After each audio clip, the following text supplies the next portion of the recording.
Brigadier General Alvin Flores.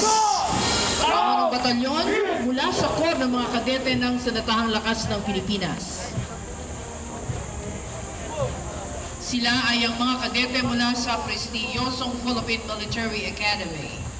Inubog at sinanay ng mga ginoon binibining pamamahala sa iba't ibang sangay ng ating Sandatahang Lakas ng Pilipinas. Sumusunod ang batalyon ng mga kadete mula naman sa kilalang Philippine National Police Academy sa pangunguna ni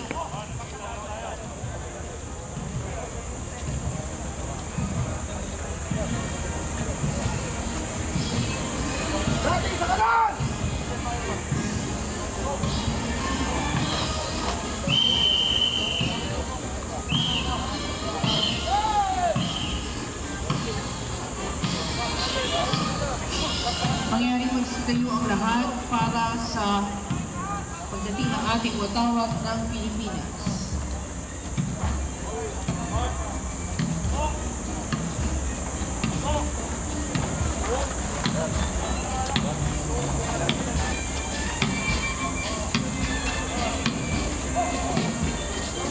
Mari na po magsiyupo ang lahat.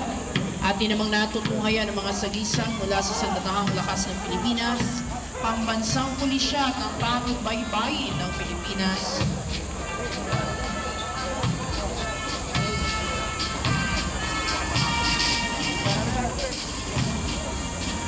Ang pangalawang brigada sa kanilang kasuotang battle dress attire ay pinamumunahan ni Brigadier General Joanes Leonardi Imaano.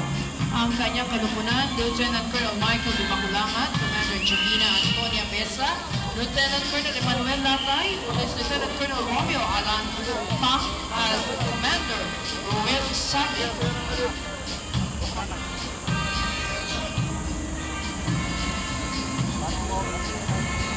Ang batalyon na ito ay binubuo